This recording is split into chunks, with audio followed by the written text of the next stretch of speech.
আয়ারল্যান্ডে গড়ে প্রতি সপ্তাহে একটি পরিবারের সদস্যরা ২৫০০-এরও বেশি লিটার পানি পান করেন। অনেকেই ঘর থেকে বাইরে গেলে পানি নিয়ে বের হন না, কেননা বাইরে থাকলেও পানি নিয়ে কারো চিন্তা করতে হয় না তেমন। গেল কয়েক বছরে দেশটিতে জনগুরুত্বপূর্ণ স্থানগুলোতে বসানো হয়েছে ওয়াটার স্টেশন। স্বয়ংক্রিয় ওয়াটার স্টেশনটিতে শুধু হাতের স্পর্শেই পানি বের হয়, তাই ব্যবহারেও নেই কোনো জটিলতা।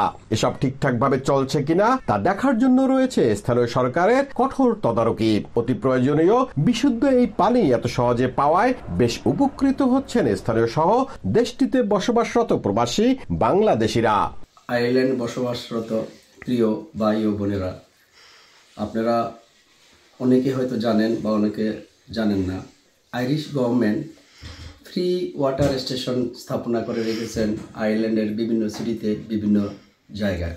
বিশেষ করে স্থাপনাগুলি পাবেন কোনো পার্কের পাশে, হাসপাতালের পাশে, শপিং মলের পাশে। নগদের কাছে সব গ্রাহকই প্রিয়, তাই তো সারা দেশে ক্যাশ আউট চার্জ সবচেয়ে কম। দেশটিতে কয়েক হাজার ওয়াটার স্টেশন রয়েছে, যার প্রায় সবগুলোই সক্রিয়।